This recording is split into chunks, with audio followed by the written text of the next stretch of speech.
Gangplank. Gangplank, I think, makes a lot of sense. Again, you're expecting TF to just come at you nonstop. That being said, Gangplank from behind against Camille, I think it's a very different story than it is against that Jace. If Camille gets going, the Camille can scale in that 1v1 incredibly well, can just straight up get to the point where she is killing you very, very easily in that side lane. TSM has also drafted alongside that Rakan a lot of backline access. You know, you typically don't think of marksman as having that backline access. Senna as well as Graves both do. So what you're looking at here is TF ultimate comes out, Rakan goes in, Camille ults someone up, and over the top is a Graves ultimate. Over the top is the Senna ultimate for the added damage, for the durability that the shield will provide to some of these divers. And it's going to be up to FlyQuest to try to disengage some of this, to try to lock down some of these carries, burst them out, because as you said, they are very squishy and they are susceptible to the CC. If you jump in there as the Camille and you get immediately Leona comboed, shockwaved up by the Orianna, you will not live very long. You won't. So game 5 is coming, and Solo, he's probably going to be left on an island, though his matchup is good. I looked up Diamond 2 plus solo queue win rates. Gangplank wins 1.5% more than would be expected based on champion win rates, so is going to feel pretty good. We'll see if the top lane matchup can go well. Otherwise, we are on to the Rift for game 5 of the LCS finals. I am so happy we were brought all 5 games here, and now it is down to the line. How well can all 10 players play? Is it trophy number 7 for TSM, or will FlyQuest hoist their banner for the first time in LCS history? We will decide here today over the next 30 minutes. This is a spicy level 1. I'm interested to see how hard they commit to this. Biofrost is wrapping around, so they're actually thinking he's in Tribrush, but Solo is positioned back so far. This is so smart from Solo. So this was a planned invade for a top laner who's going to be waiting in Tribrush. He's actually warded out, and if he doesn't leave, it could be, Biofrost dying. Yeah, he is on a ward. That's what I'm saying. He's warded out. But he saw it. He would have seen the ward go down. Like, he walked in right after it got placed, and it takes like 2 seconds, and he's like, no one else is around. We're fine. Yeah, he gets the recall off. But you're right. People were coming, right? That was about to be danger. You know, Solo could Q to stop the recall. Yeah, I feel like Solo could have stopped him. He's on vision. You know, maybe Solo didn't know how close the rest of them were and was worried about a bait, but with all of FlyQuest roaming up, you know, I thought there was maybe a possibility to forcing something out of Biofrost. Anyway, it was much ado about nothing, and it was a good positioning from Solo. Strong bit of foresight there to be sitting back. If you are in the Tribrush, which is the most common kind of level 1 position as a top laner, you just die to that invade, because Rakan shows up behind you, TF walks around the corner, you know, with that gold card, and all of a sudden it's like, well, oh, that sucks. So, yeah, nice little attempt from TSM. But I think because of good preparation on both sides, the level 1s haven't amounted to anything in this. You know, we expected a lot from the level 1s, from FlyQuest especially. They looked really good with their preparation there. Both teams did try some stuff in this one, but nothing really came from it. It's one of the interesting things about series late in playoffs. Early play comes in. Nice trade, CC. Double's going to take some blows back as well. Turtle and IgNar feeling comfortable enough. Yes, indeed, it is Guardian for Biofrost, so he will be the squishier version. If there's a teamfight to be had, they can burst him and feel comfy about that one. Regardless, the trades go back, and it is still FlyQuest with the laning lead so far. But to the point about late playoff series is not only do you have a lot of tape to say, hey, do they have any bad habits at level 1, but also if you had bad habits level 1, assuredly some team would have already tried to abuse that. And your bad habits would have already been exposed by someone else trying to take you down in semis or in quarters, something else. And so, yeah, you end up knowing what your weaknesses are, and you end up coming out okay. Well, Santorin straight down to the bot lane. They are setting up what could be a potential dive. Remember, you have Aftershock Leona, and they could look for this, especially if he hits 3. He would be able to be very tanky.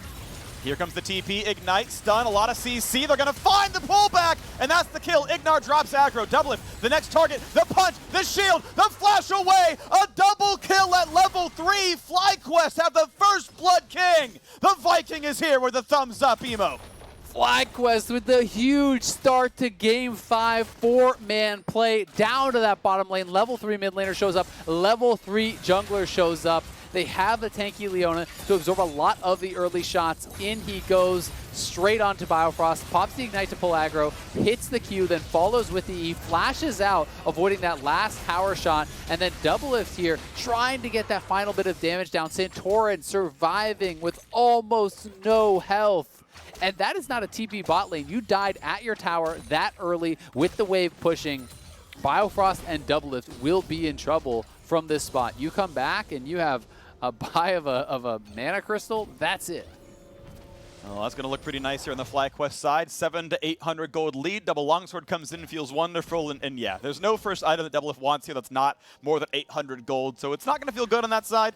FlyQuest getting rich. The money went on some good champions, right? Your tank Sett, not a bad early game champ to get money on. Get your item across as soon as possible. It helps your farm lead, helps you take some drakes. And obviously, WildTurtle getting 300, that's going to feel good as well. So FlyQuest striking well over in Game 5. But let's not forget that Broken Blade, he's got a TF mid lane, and he's on Camille. This is a lane that TSM can crack open in the mid game.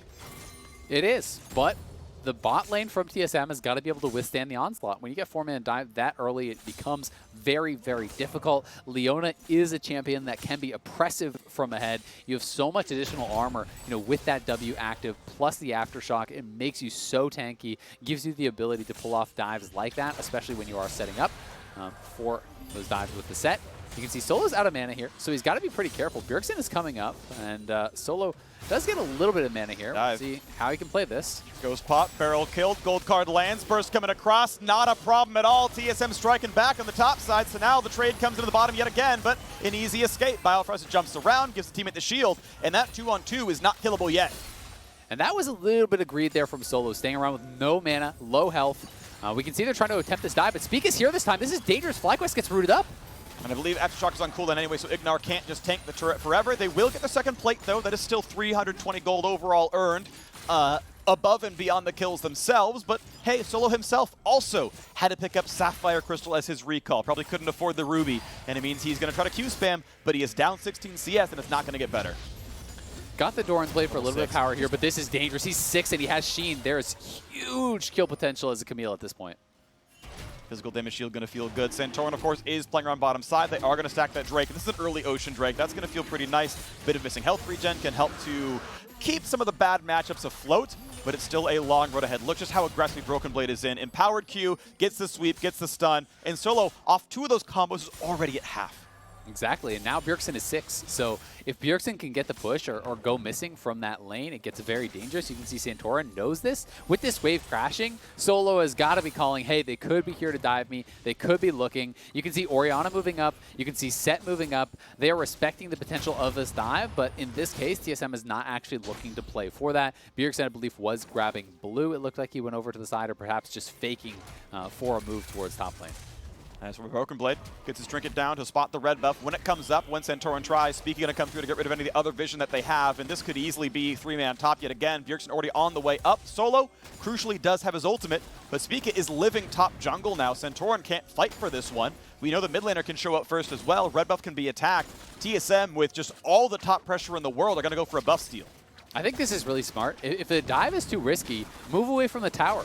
Tax their resources elsewhere. So they take away the Krugs, they're going for this red, and they're going to be able to get both of those camps easy peasy. Could even look to try to go over towards those Raptors and take away some more. As long as Bjergsen can maintain this push, you're not going to lose that 1v1 as a red buff with Graves up a level on Santorin. And I'll bet Spica's up in gold right now anyway. Yes, the first blood came through and Santorin got assist on the other, but it is still a 3-camp lead for Spica. 100 gold for red buff feels pretty nice. That's going to roughly make up for the money earned there. Once again, trying for on to Doublelift, but no, not going to happen there. Of course, he's got cleanse anyway, so not an easy target.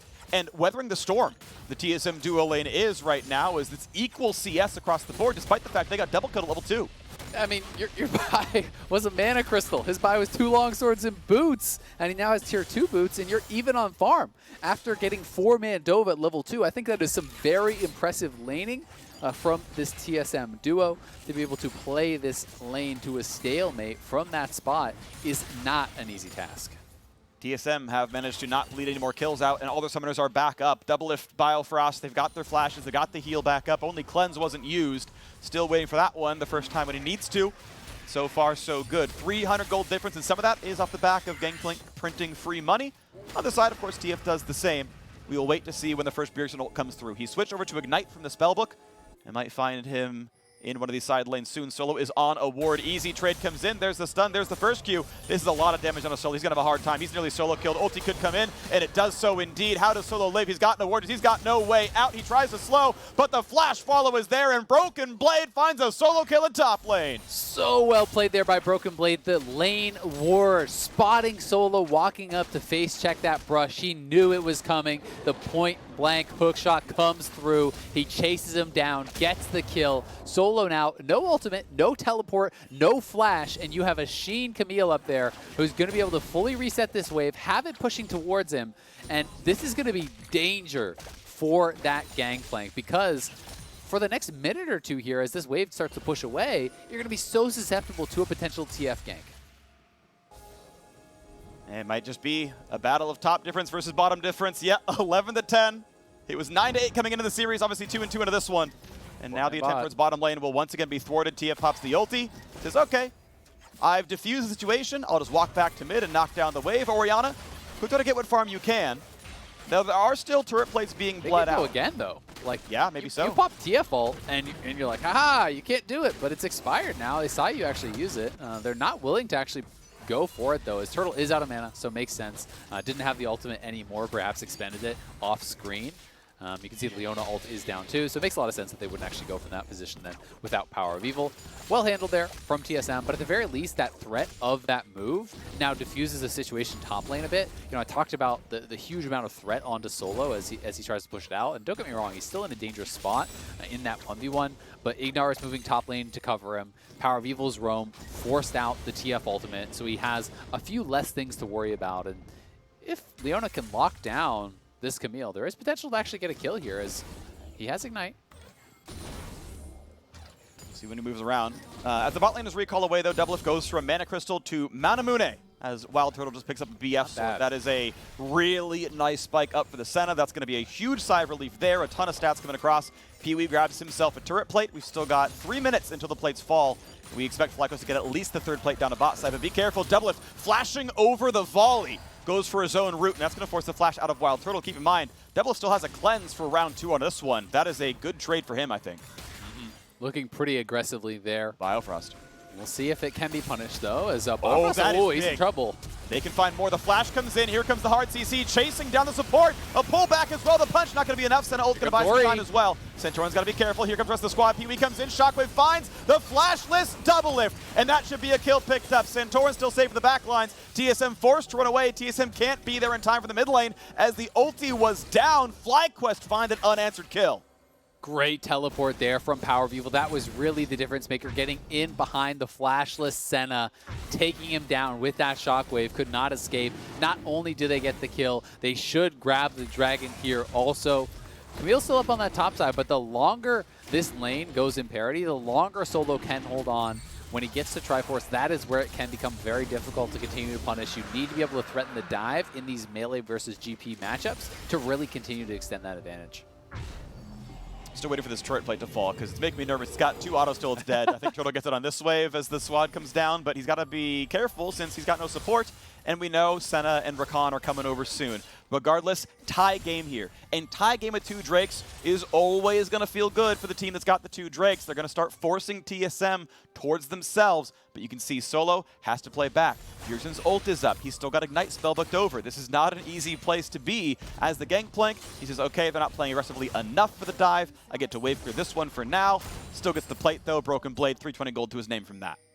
And while Solo has died twice, I would say there's still a difference between this game and the first 2, where it didn't feel like his team was making the moves to try to protect him. You know, we are more often seeing things like that play down to the bot side from PowerOfEvil in this game, forcing out the TF ultimate. We're seeing things like that roam from IgNar trying to defend. But it's a 3-man play now. They're going to try. His ulti is down. He cannot wave clear easily. Can try for the barrels, but it's just too much damage too quickly. Spica gets the kill out of that one. Bjergsen not even needed.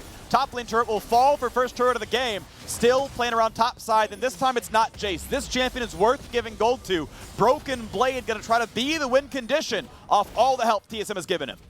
And he is monstrously strong, and when you check back, you know, early on in that game, when we had that dive coming through from FlyQuest, the advantage for WildTurtle at that point was pretty close to equal to what Broken Blade had on the top side, but now they are trying to extend that advantage. They're looking. He wants in. Chain Stun comes in from IgNar, gonna try to stay Flash. away. Gold card's gonna come across. That's gonna be a setup on a WildTurtle. He just cannot get away. They send the members around the map. The Bjergsen comes to bot lane. TSM fight top, they fight bot. They get kills in both sides, and a 2.5 thousand gold lead. And a couple of minutes later, that is the make good on Doublelift trading flashes earlier, because now Turtle has no flash for this play. It was still down from that traded flash where Doublelift went aggressive. They get the kill here. They will get at least 3 plates as well. They are extending this gold lead significantly, and with the plates actually falling, they just straight up knock down the turret. You can see how much less armor it has as it just becomes paper all of a sudden post 14 minutes. So now FlyQuest has to find their counterpunch. In game 3, they did come back from a gold deficit. PoE walks into a turret to look for a recall, can't find it. IgNar walking around to try to play around the bottom jungle as much as possible, lighting this one up. These wards will last up until the Drake spawns, and they have really good vision around this. They can know where everyone's moving around. Unless we see that sweeper popped early, it will be vision that they can maybe use, but FlyQuest have not found openings in quite some time down here. PowerOfEvil picked up one after the early dive, but it's been TSM for about 12 minutes straight so far. Yep. There are some things going well, though, for the other side. You can see that Turtle is still quite strong. PowerOfEvil, most farm in the game. He is going to be scaling up on this Orianna. We know how much of an impact that champion can have.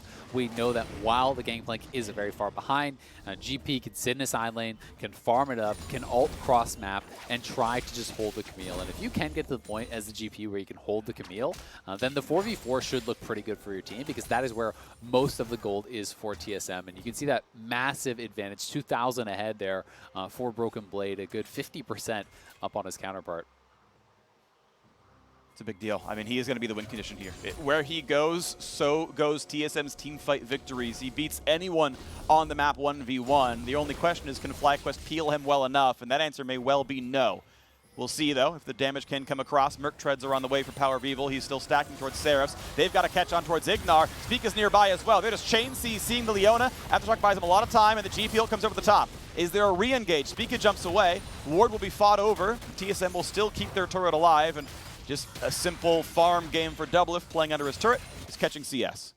Another thing worth checking in on here is Bjergsen just narrowly going to be able to avoid that ultimate, is the fact that quietly Spica has created a 2-level lead for himself, right? And this Graves is going to be a big damage threat, and he has some early lethality, Warrior, plus the lethality item there to help control vision. I think this would be a pretty good game to actually just go pure lethality, because it's about the dive. It's not about actually focusing down the front line. So when you stack lethality, it can help the damage for your backline access, throwing that ultimate over top on champions such as PowerOfEvil, such as WildTurtle, who aren't going to be really building any armor up, can be very, very valuable to assist that Camille, to assist the Senna ultimate in really knocking down those backline carries from FlyQuest. I like it. I wouldn't even mind, maybe, if you really care about killing IgNar at some point, the Black Cleaver comes through on Senna instead. Since he's less of the backline access, she just does the one ult, really. I wouldn't mind that. It'd be fun to see Umbral Glaive into Duskblade or Yomos or Spica, and Doublelift more supportive, more CDR for the heals. Either way, Drake number 3 is alive, and TSM with a massive gold lead, right? A full 3,000. It is not even a contest. There was maybe Top Herald going over, but off of the last 5 minutes of great play out of TSM, they have said, hey, we own the map now. You can't contest anything. And this is a big change from last game, because last game, for 0 of the Dragons throughout the whole game, and there was 6 of them, they were never first to actually set up in that river. They were never first to be able to get the vision down and have priority starting that Dragon. So this time, TSM looking much more comfortable. They are off the Jace. They are on this true scaling side laner in the Camille, and they are making the most of it here. This is scary even just for the Ashe to answer by himself, but Camille doesn't have that much vision. There's some pretty good wards, but you have to play it fairly safe, as if you get caught out, it is very dangerous. And he should know someone's around, because that ward just got its vision turned off. End of the day, they'll just fight for control wards, and it can easily jump away. So Broken Blade will stay alive, and we wait 4 minutes and 15 seconds, and the next one spawns up. It can be a while. FlyQuest, of course, can sit and wait and chill out. Their tanks are tankier.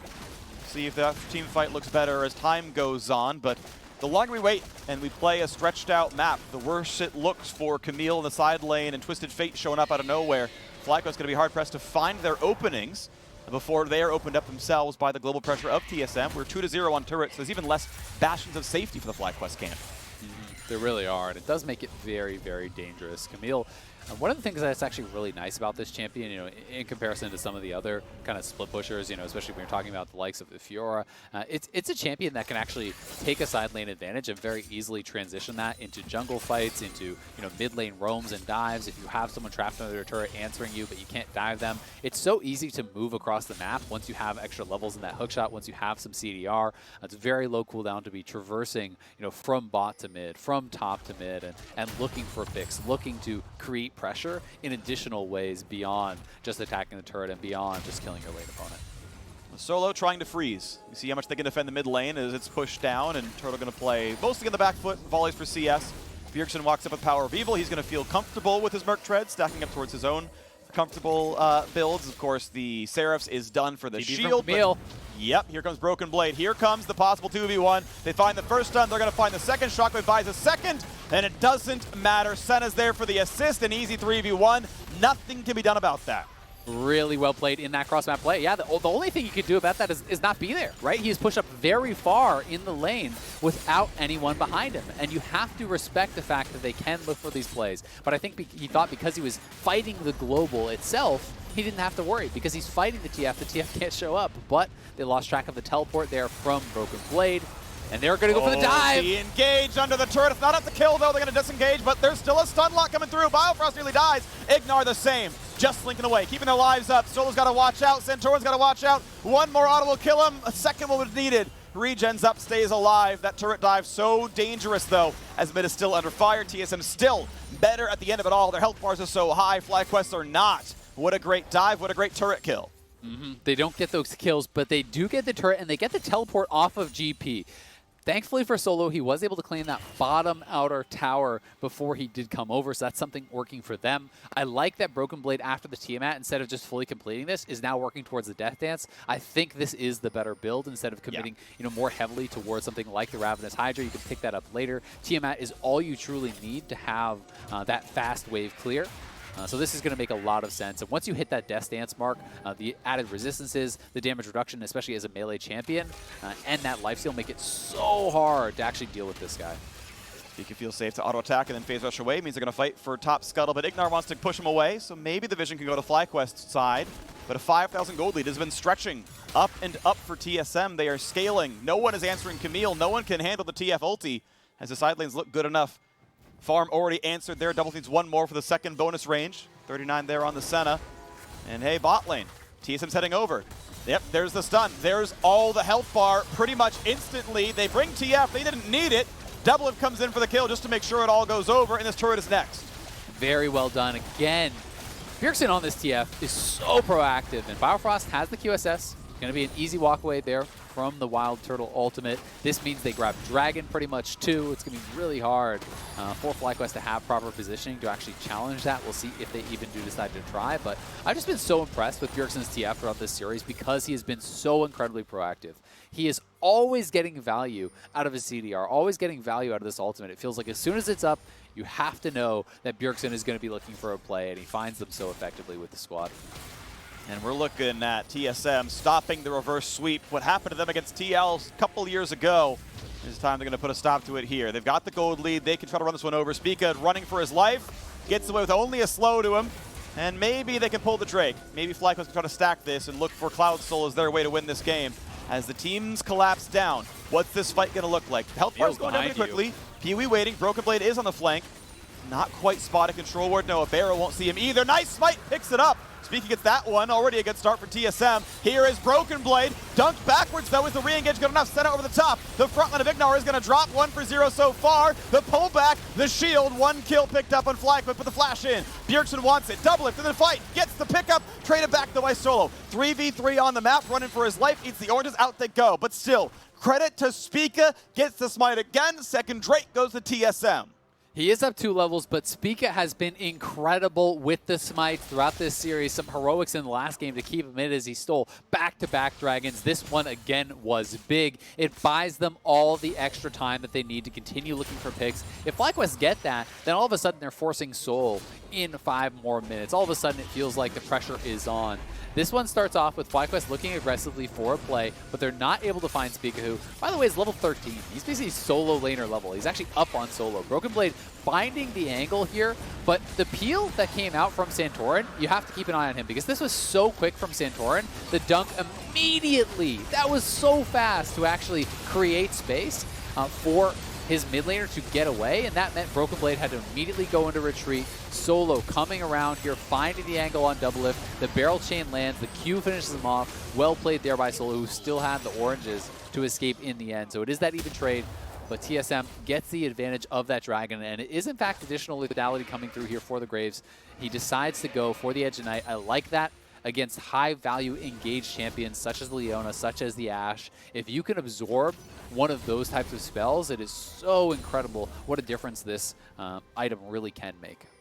And you can see Solo, Sett so far behind, still the highest damage champion on his team, and here comes engage number 2. It's going to be a charm on the front line. IgNar trying to stay alive as much as he can, but it's certainly not going to be enough. Shockwave buys a bit, tries to get away. It's not going to be enough. Out goes that one. Bjergsen repositions, doesn't really matter. Still a kill into IgNar, 0 and 2 on this Leona, as mid is being pushed in by Camille. Top lane doesn't have a wave just yet. Yeah, I was thinking they could have potentially actually used that TF ult to try to go towards Solo, but not deciding to commit that heavily towards it. But TSM pushing on all sides. The lane in bot is going to be answered here by Solo. TSM may go again. They don't quite have the charm, so not going to go too far, but yeah, could have been a target, maybe on a PowerOfEvil, you know? No cleanse. Seraph would be the only escape tool here, and the turret is going to fall. TSM going to be 6-1 in the turret score. Try to deny as much farm as they can. They claim this one, 9-5 in kills. 6.7 thousand, the gold lead, nearly insurmountable. FlyQuest going to start needing miracles soon. They really are. This gold lead is enormous, and big item completions are coming through. I already talked about that Edge of Night. The Death Dance now has been completed. Doublelifts on 3 items. They are monstrously strong. And FlyQuest is going to have a really tough time. They're struggling to actually control their waves and not just get picked off. Every time they go to push out a wave, they're worried about the TF ultimate coming through. They're worried about getting caught out here in these side lanes. And I mean, look at how rich Spica is. Spica is well up over 10,000 gold himself. He is a true carry threat because he has just been power farming. You know, he is 60 CS up on the enemy top laner as a jungler. This Graves can do so much work, and all of a sudden, you know, it's quietly become not just about the Camille anymore, because the Senna has a lot of strength. The Graves is super fed. You know, everyone on TSM is an issue. So you can't just commit everything to the Camille at this point. You know, if you use all of your spells, all your ultimates, and you burst down the Camille, you're no longer guaranteed a team fight win because everyone else is strong. Doublelift wants in. You can have Bjergsen over the top as well. The whole squad's coming around. Is it going to be enough? Here comes the frontline access. Big damage on a turtle. Jumps on, not quite dead though. Can the re-engage be enough? Broken Blade loses his life as we got Santorin to the front line. That is the one for 0, but that was every cooldown used save for Shockwave. And it was TSM barely not winning the fight. But nicely done there by FlyQuest. They keep him alive. They're going for PowerOfEvil though. No flash. He is the target, he has been stunned, and he will never get the Shockwave. That ulti is gone, and they get the pickoff. Well played to Biofrost, as Santorin is running for dear life, but he is gold carded, he is attacked, he is going down. The re-engage for IgNar is never going to be enough. Turtle walks forward to die here, Solo walks forward to die here as well, and that is TSM gifted a double at the end of it all after picking off PowerOfEvil. FlyQuest is falling apart. TSM finds one pick on Santorin, and FlyQuest is just like, sure, have us all. We'll all run over there. They all go down. TSM are going to get the Baron. This is going to be just about a 10,000 gold lead at this point. We'll see if they can get over and grab the dragon for themselves as well. With Triple Cloud, the ultimate cooldowns become disgustingly low for TSM, and they're playing a very ultimate-focused composition. Every time the R buttons are up, they want to go, and they are going to be really set up for success here. So let's watch this one more time. The initial play did not net them a kill as they go in here. They're trying to get over to Turtle, but they cannot actually land the hookshot stun, and they don't have quite enough to actually get access back to him. I'm not sure if Spica's ultimate there even connected. Bjergsen was not in position to really follow up. So the initial play was good from FlyQuest, but then Biofrost just wraps around. They've tracked the flash cooldown here from PowerOfEvil, and it's at this point, I think you just need to bail out, right? Just allow Santorin to go down. He has no flash. It's not like he's really even worth that much at this point, but everyone decides they're going to come over and commit to this. IgNar goes in, he dies. Then Solo's trying to get a barrel chain on 4 people, but they're all full, and you're way behind. You land that barrel. great. You got them to 80%. Who cares? And that to me is just frustration. That's one of those situations where you're just feeling like, we got to get something. You can see it on the faces. For the last 2 minutes straight, I've been looking at the FlyQuest player cams. They're all frowning. They're all slouching. They know how far behind they are, that they were so close to winning the finals. At this point, even they feel it's nearly hopeless. The chance exists, yes. The plays can be had. There's still the possibility. But the odds are so slim now. It's a 10,000 gold deficit. They did pick up the last Drake, by the way. They're on 3 here, so, you know, off recall timings, they move towards Cloud Soul, but Cloud Soul's not combat stats, not really. It's not going to make WildTurtle survive the one shot from Broken Blade, but maybe the positioning can matter. Just maybe something miraculous happens. Santorin can't even break the shield right now. Spica's still spelling, finally knocked off now by Orianna. Maybe a shockwave is found on Doublelift. Maybe they find that damage. It's almost enough, but he's still alive, and he'll heal back up. Mid lane's now getting attacked. Bot lane's at half HP. Mid lane, okay, they force a flash at a Bjergsen. Little moments are found. Just not enough for the kills just yet. Not enough for the kills, but TSM getting a little bit sloppy there. People stepping too far forward. They get 2 flashes. Maybe they just straight up kill Broken Blade here. He failed the hook shot. Damage down below 1k HP, but he's still able to walk away. The barrel, the ulti, they're going to try to burn him down, and they get it. They do find a little miracle, but is it going to be enough? Because, by the way, mid inhibitor is gone. Bottom inhibitor turret is gone, and it will be a trade, I believe, as it's Doublelift dropping as well for that. So 2 kills, but most of the base was the trade. It's still good for TSM. I mean, they have full map control and you're playing split push. You've taken all 3 inhibitor towers, and now there's that threat of just TPing in or backdooring and ending the game. So you can still say it's worthwhile, but TSM could have been more clean on that push. They have got to make sure they're not getting sloppy, but Bjergsen looking for the 1v1 here. Knocks down some of the barrels. Oranges come in, not going to matter. Bjergsen just has too much damage. Sees Ori coming, ults to safety. Easy pickup there on the 1v1. Yeah, very clean stuff. Know how he even went towards the blue card there for the added single target damage, knowing that the orange was available from Solo, and Solo was holding that orange for the yellow card, so not able to actually survive in that 1v1. TSM in a great position to close this game, but they have to make sure that they are not getting sloppy. In that last exchange, you know, they lost 2 lives. They lost the flash off Doublelift, Bjergsen, and Broken Blade. So there is that chance now. Yes, it would be a long shot, but there are those iconic plays in League of Legends that can happen where you find the improbable play, where the carries are stacked, and for that one moment, you find the shockwave that turns the game. And that is the kind of thing that FlyQuest is going to be looking for.